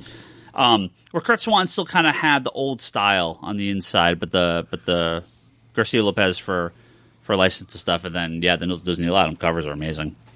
I think Gary Frank does a really good job with Superman. I think Gareth Frank does an amazing job as Superman. Yeah. Modern day, he may be my favorite Superman artist. Yeah, modern day. I mean, is there anybody out there that you're like, wow, that guy was terrible? Oh You're- yeah, you- Frank Woodley. You read a lot of Superman in the late 90s, early 2000s? There's some rough arcs in Superman. Oh, There's some that I Mike really Mignola? don't like, but I don't know that I would call them terrible. No, they're just They're they're not st- to my taste. They're stylized. Yeah. To a You don't taste like that I no don't blue like. and red Superman? I Did not Well, I like the Kurt Swan version of that from 1965 called Superman Red and Superman Blue. I do not like that electric version. No. Yeah, like there was the- no mention of the electric Superman in this 1000 at all. That story over time is growing on me. By the way, like a fungus. It just The original it one? just is there. No, no. The electric Superman? the 2000s one. The mullet, right? That you Oh, the mullet. I should have put as a. Oh, yeah. I should have put as one of those topics worst Superman decisions. The mullet. long hair. Black suit and a mullet. I love the black suit and mullet. I don't mind the black suit, but it just. that I mean, again, that when he comes back, and that's a creation of Parallax, and that's when Hal Jordan goes crazy. I love that stuff. The Heroes Reborn, or not Heroes Reborn, the Man, What was you're it a called? Marvel guy at heart after the all. Freudian what's it called? slip there, buddy. Why am I blanking? You on mean what with they, the four? Yeah, why am I blanking what they call that? for what? It's when it's the cyborg Superman, Yeah. Cal Kent, or The rise of the no, rise Con- of the Rise of the Superman. Superman. Rise of the Rise of Superman. Yeah. Superman. Yeah. Oh, that stuff is. I love That that was stuff. they filled out. They did it justice. I mean, Yeah. they put in some characters and they didn't. It was a big overdo 'em. mystery too, right? You didn't really know what was going on. The black outfit Superman for a while. And the cyborg Superman is a great villain. yeah. Great villain. Yeah. Eradicator, he's cool, but they kind of he comes and goes. He's back. And Connor, I love. Steel One is of my cool. all-time favorites. Oh, Connor's amazing. Connor's great. like Jeff Johns kind of What Jeff revamped Johns Connor. did too. That Connor was amazing. Yeah. Once you put a black T-shirt on him and jeans. Well, let's go. Let's actually change here. So, favorite supporting character, cosplay as him just like that. favorite Except for supporting I'm fat. character and/or villain. So, we're talking about Cyborg Superman. He would easily go on my list, but I'm going to continue my trend where I'm not joking. My favorite characters of everything are the doppelganger or the backwards Bizarro character. Superman? I love Bizarro. Bizarro? I love Bizarro. People hate him. People hate him because they don't like to read Bizarro speak. It's to me, it's just it's a fascinating challenge to read it and see if I can actually It's like trying to read Zatanna speaking spells. I think I've just given up trying to read Zatanna backwards because I'm like I don't understand what this word is, and I'm like, oh, it's dog. Oh, okay. Like I'm terrible at reading backwards. I just can't. So you don't know that God is dog I'm backwards? joking. I'm terrible at reading backwards. Radar. But I love Bizarro. I love Bizarro. I unironically love, I mean, it was way before my time, but Silver Age Kurt Swan era with Bizarro from the Bizarro world. Yeah, The yeah. Legion Super Pets. Legion. I was going to say, how are you not? Do you count Legion as Superman? That's his part of his Superboy? mythos. Yeah. right. Oh, of course, the Legion. That's part of Superman's mythos. Hashtag Yeah. long live the Legion. We wouldn't have Legion if Oh. we didn't have Superman. And Superboy Prime. God, I love Fuck you. Superboy Prime. Yeah, that character just needs to die. See, I love Superboy the Prime. thing is, That piece Ryan of loves shit Superboy character. Prime, and yet I feel He's just like, a shit. He's just such a I shit. hate see, that I character. feel like inside you like Deadpool also No. because he's a shit. If all the normals And started he liking breaks- Superboy and- Prime, then maybe I wouldn't like him. and he breaks the fourth wall. Yeah, but Deadpool just does it because he's an idiot. Superboy Prime does it for like continuity reasons, like Jeff Johns God, reasons. No. Like that's why it Jeff works. John, hey Jeff, if you listen to this podcast, can you go write an arc of Deadpool so Ryan has to buy it? Or just write Superboy Prime out of existence. They kind of did. I mean, Thank God. he's gone. He got mad at his toothbrush and killed the world. I also was a big fan of the Earth 2 Superman. Just Just Yeah. the Golden Yeah. Age. Yeah, and when he was in the JSA. relaunch of All Star Comics Yeah. with the Justice Society. Yep.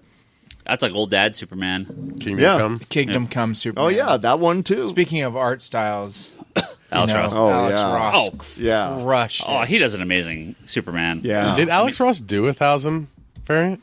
I don't think so. Oh, shame. That's, That yeah, it would've sold. Seems like a missing piece. Byrne and Alex Ross seem like missing pieces out of this. Yeah, Burn. It's never gonna happen. I know. I'm just saying, feels like a missing piece. Yeah. Maggie Sawyer. I like Maggie Sawyer. She's cool. I like when they have her in the comics. I like Guardian. I like Guardian too. And the whole Yeah, Cadmus. Calyx and Yeah, Cadmus yeah. and Yeah, everything. Cadmus Yeah, is that's pretty very good. 90s. Oh, I mean, that's not where it started, but like that's my introduction. well, that's when it was pushed. that's all the that was all the time. Kirby stuff, right? It was when Yeah. all that stuff started. Yeah, and Jimmy But Olsen. my first experience with that was in the 90s when they brought it all back. Kind of just so, disappeared and came Yep. back, but it Yeah. became part of the regular mythos. yeah, yeah, in the 90s. yeah. I mean, if you look at Superman's Rogues Gallery, it's just He's kind got of a it's killer rogues it's gallery. it's all over the place. I mean, you have Lex Luthor, you have Parasite, you have Toyman, you have Bizarro, you have Doomsday. One of my favorite Like- designs is Super Friends Toyman, where he's like the toy. Oh, like- like a marionette. I kind like of, that's yeah. creepy. Like that would be creepy to bring into like comics to do it for real, not like I'm Toyman, on Super Friends. Like do that horror style? legit. That's a creepy ass. Well, that's a why I creepy like ass design to think about it. ventriloquist for Batman is fucking creepy. Oh, I love too. ventriloquist. He's Yeah, good. yeah. Batman's got the best rogues gallery. Flash says hello. Flash, Batman, Spider-Man. would be Batman, the- Although this Batman is a whole. for me. This is a whole nother podcast. Yeah, that's a. Well, Batman's next year. So. Hey guys, write down your lists if Yeah. you're listening and send them in. My fight is always the rogues, and then it's sort of whatever. I love Batman's up rogue gallery, obviously, but you know what? Superman's rogue gallery gets some shit. You have some top tier villains there with Toy Superman. Man. No, no. Prankster? Doomsday. Okay, think like modern day. Doomsday, Cyborg, Superman, Parasite. Those are all more kind of Parasite. Parasite's Silver Age. Silver Silver Age, Age. but they sort of changed him up in the modern day. I don't think like the the old version is quite the same as the old version. He's purple. That aside, Steals powers. There's that mouth opening with the weird teeth. Darkseid, Mixoplex, and people can laugh at Mixoplex, but again, Emperor Joker, one of the best Mixoplex stories ever. That's whatever happened to the Man of Tomorrow. Mixoplex is a fucking dangerous character, and he's a buffoon, and I love the way they play him up. Like in the animated series, one of the best episodes is Mixoplex, where he just kind of it's kind of the Mixoplex episode is such Well, a it's good episode. because he's a child.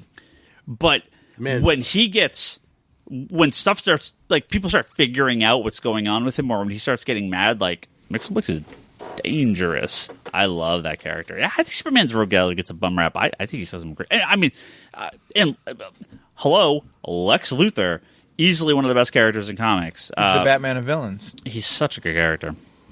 I feel like it's just everyone thinks Lex, right? So we have what's our favorite non-comics Superman story? Do you like the movies? Do you like Super Friends? Do you like? I mean, I guess that's kind of it. Well, there's the TV stuff. There's the TV, yeah, oh yeah, and all the TV stuff too. Well, yeah. you know, I'll nominate one while everybody's thinking. Yeah. The novel Miracle Monday. I don't know that one. So Elliot wait. Magan wrote 2 Superman novels, yeah. and they came out around the time of the Superman, between the first Christopher Reeve and Superman 2, they were published. One's called The Last Son of Krypton, which is a retelling of the origin, and the other one is called Miracle Monday. I had to do a book report on it in school, and this is very much a novel starring the Christopher Reeve Superman. Okay. And the premise of this novel is I'm not sure if it's the 30th century, the 25th, sometime in the far future, there's a holiday called Miracle Monday. And a history student, a young woman or a girl, time travels back to Metropolis to see what the origin of Miracle Monday is. Okay. And it's basically the premise of the novel is this time traveler comes back to the day when Superman faced Satan. Okay. In the ultimate battle of good versus evil. Right. And triumphed, and that's why this holiday is carried on called Miracle Monday. Okay. I'm going to nominate those books you can still find. In fact, they came back in print, I believe, a few years ago. But Elliot Magan is not just some hack off the street. This is a comics writer doing a prose Superman novel. So if you like this character, I recommend looking for those 2 novels. I'm assuming they haven't been in print for a while. But I know they They're came back around. Okay. And I found a secondhand copy of the original printing for like $5. So they're not some super rare item. Would Adventures of Caliber and Clay count? Kinda. I mean, it's sort of inspired by Superman, right? And then Brad Meltzer wrote I can't remember the name of the one that had Superman in it, or it touched on stuff with. Yeah. Superman 2. I love Superman 2. I love Superman 2. I love Zod. I love Ursa. I love Ursa. I love Non. I love the whole scene where Zod's just like blowing down the streets of Metropolis for like 10 minutes. I love that movie so much. It's endlessly quotable. Oh God. I love Lex in that movie too. Oh, he's so good. Lex is great. He's such a little just snivering, little weasel trying to get in with Zod during the whole movie. Planet Houston. I think I say that every day, like just in some conversation. It just comes up when Ursa is just like takes the guy on the moon, the astronaut, and just like kicks him off into space. Oh, and just there's nothing. Easily one of the greatest scenes in any superhero thing ever is just Zod when he's just cursing Jor-El's name and they get sucked into the mirror and they just fly out in Back space. in the Phantom Zone. But yeah, before they actually when That's the first movie, though, right? Well, just but that whole scene, yeah. and then they Okay. redo it in Superman Yeah. 2, right? I love that scene. I love that scene. Well, I think that if you look at Superman, at least in the movies, that's probably one of the first. It's the first comic book character that got their theme song that just fit. Just stuck, yeah. Right, like You had all the serials in the 40s, and they just were what they were. They weren't anything. They weren't. And Toby, you taking like a timestamp here? You're gonna see how It's every 4 minutes. Every 4.5 minutes. Is it really? Yeah. Okay. Yeah. I've missed a few of them then. So are you going to go back there at 4 minutes? Yeah. Gonna find it. Well, wait a second. Any other nominees? Yeah. Non-comics Superman? Superman. A too. lot. Well, first of all, Reeve, obviously. Reeve, Superman. 2. But Superman 2 for me, I- also like Ryan. Yeah. Wow. Oh, I mean, I love the first movie. I like I it. love the love first it. movie. But 2 is like villains Yeah. and Superman. I just don't like in 2 the new powers, like the finger ray, the anti-gravity finger. Oh, you don't laser. like it when Superman throws his The net. silicone Yeah. cellophane S. S. Yeah. Okay, No. once again, Superman murders the fuck out of those guys. Please, Yeah. people, remember Yes. this, right? Yeah. Remember Yes. this, please. They're depowered. They're depowered, Yeah. and he pushes them into the Arctic Ocean. Yeah. He kills them. Thank you. The Arctic Ocean under the Fortress of Solitude. Sorry, Toby. That's all right. Sorry. You said Reeve. I like, unlike other people, I like all three of the first ones. So it's not until the fourth like one. the- I like the Richard Pryor one. The Richard Pryor one played a lot on TV when I was a kid. It was not until the Sun Superman that I really disliked it or thought it went downhill. So I was a little Solar slow. Man? Yeah, Nuclear Man. Nuclear Man. God, So- imagine if that was Bizarro. Imagine if he Oh, that would have been great. started that way, and then as the movie progressed, he just loved that movie. Then. becomes I would have Bizarro. loved that movie. Yeah. God, imagine in BVS if they had just done Bizarro. But no, Who the hell is Bryce? I like 2 hours he's probably ago. playing Magic. Jesus. I also enjoyed the pilot of The Adventures of Lois and Clark when Clark saves a person and leaves that handprint on that bus. yeah. I really enjoyed that. Lois Clark is really good. Yeah, a lot of the Max Fleischner. Fleischer. Fleischer. Oh, yeah. Oh, incredible. Cartoons were a big influence. I had the original tape. I watched it so many times I wore it out. There was that one short where he had to fight this mad scientist that was shooting this death beam against him, and That's where he's putting his hand up. yeah. right? He knocked him down, and he put his hands up, and then he pushed And he's against punching it. the beam. Yeah, and then Yeah. started punching Yeah. it. Then he flew. Yeah, oh man, classic Superman. That's classic Superman for me or to me. Oh, I forgot one. Yeah. Go ahead.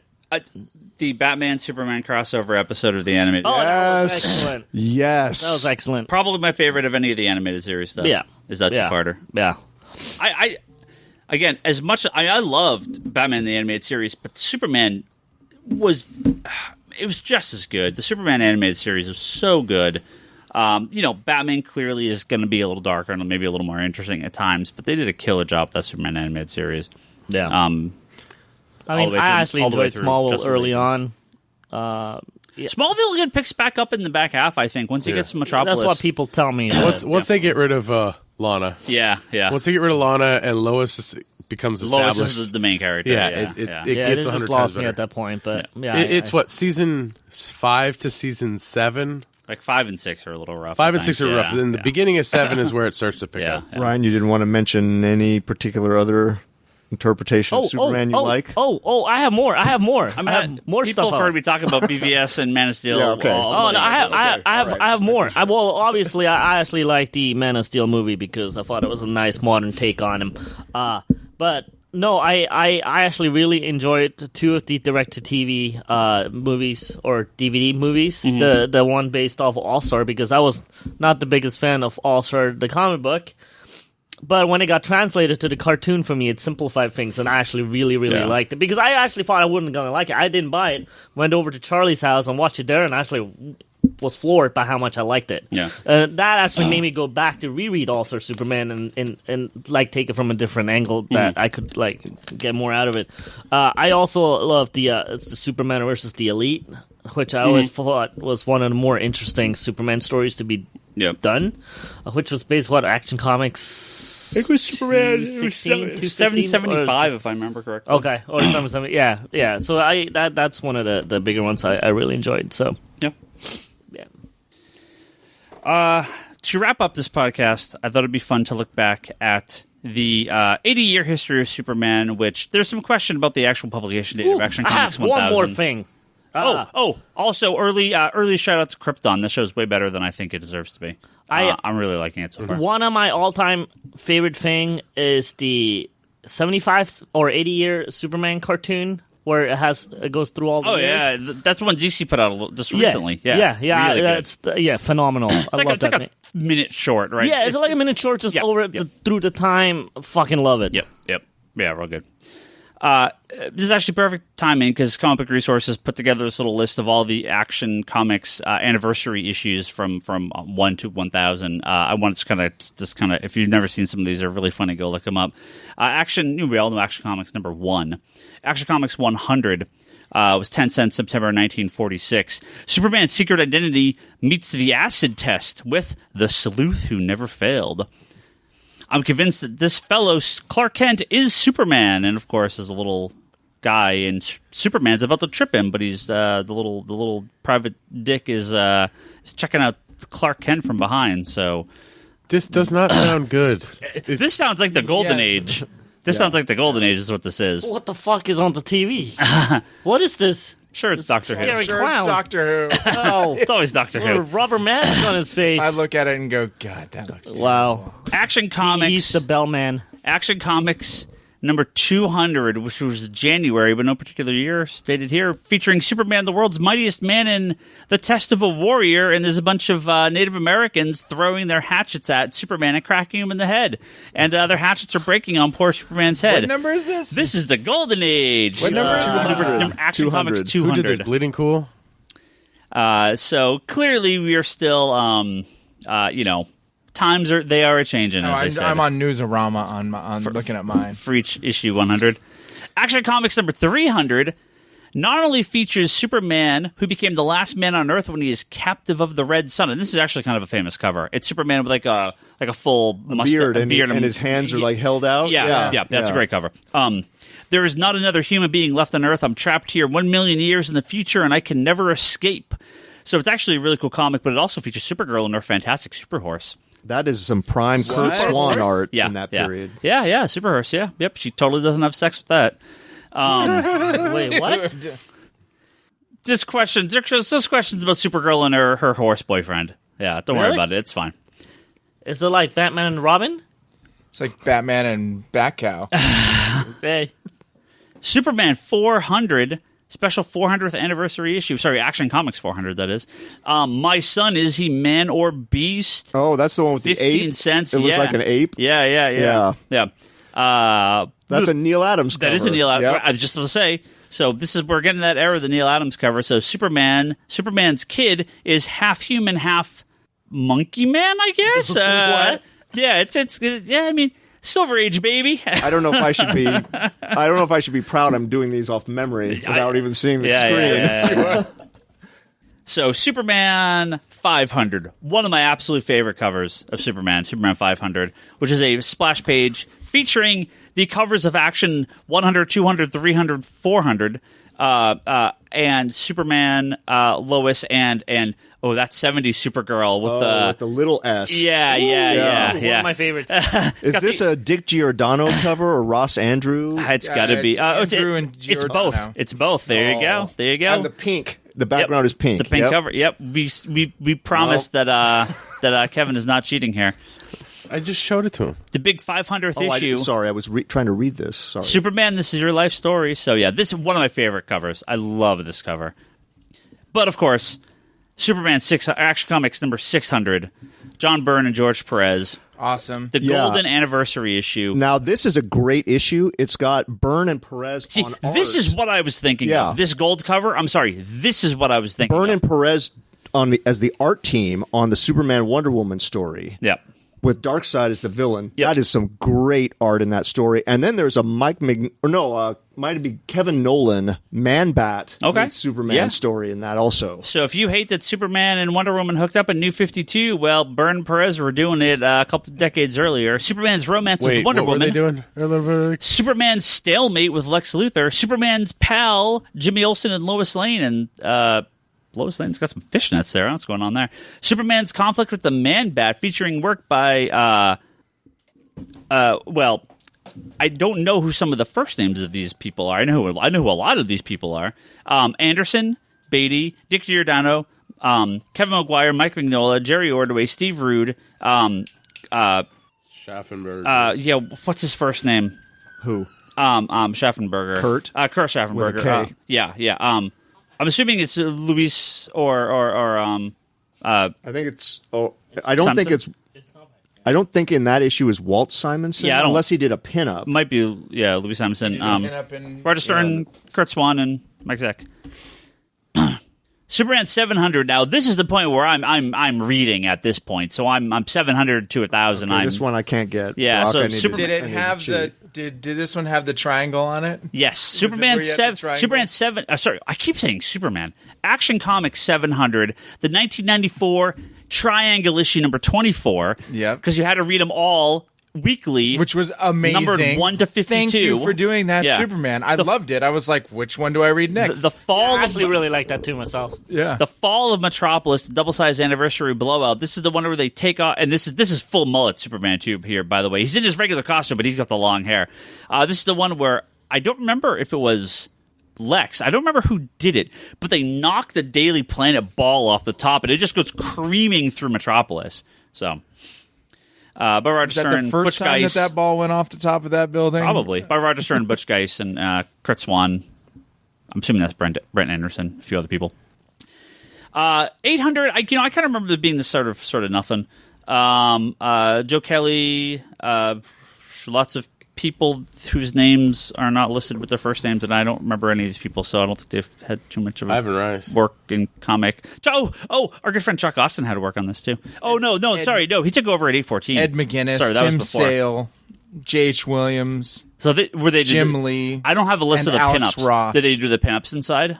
with artists including Okay, so McGinnis, they must have- Williams, Lee, Sale, Ferry, and Ross. They must have done the pinups. Issue 900 was Paul Cornell, Pete Woods. This is the third. This is the variant 3. Huh? Yeah, this is one of the variant covers. This variant cover, that's Alex Ross. Yeah, so that's the 900 cover. this is the Paul Cornell, Pete Woods. I loved. Oh yeah, that's Scott's got the regular cover there. I love Paul Cornell's run on Action because it was all Lex based. I loved and that was the out issue of with, the issue with Death too. The issue with Death, Yeah. but that was also fallout from Johns' Blackest Night stuff. Yep. It would have been 2010, and Yep, so Fitch was the regular cover This was artist. just pre-New 52. And 1000, Action Comics 1000, here we are, 2018. We just talked about that for an hour and change. So those are your anniversary issues of Action Comics. If you want to go back and track those down, they could be kind of fun. I think I have a book called Superman from the 30s to the 80s or something, a hardcover, and it reprints a lot of these covers. I used to just stare at these covers and wish I could afford to buy all these old comics. So that's why when you say, my son, is he man or beast, I'm like, I totally remember just staring. It's got a 15-cent cover price, I think, a Neil Adams cover, and the kid looks like a monkey in a Superman costume. Yep. So that's Action. Man, Superman, you know, you're doing good. You're doing good for 80 years old. Oh, yeah. There is some question about the actual first publication date of Action Comics #1. There was some belief that it was April 18th, and this was actually on its 80th anniversary. Comic Resources as a kind of a rumors, goes down, tries to track down if these things are true or not. According to them, that is the date that they made the trademark, I believe it was, for Action Comics. It probably was not the publication date of Action Comics or Action Comics #1. It has a June cover date, which, being in retail for this long, a June cover date means an April publication. June is the month you take the book off the shelf. It's the pull date. Right. So it makes sense. The belief is that it was actually published and released in May at some point. If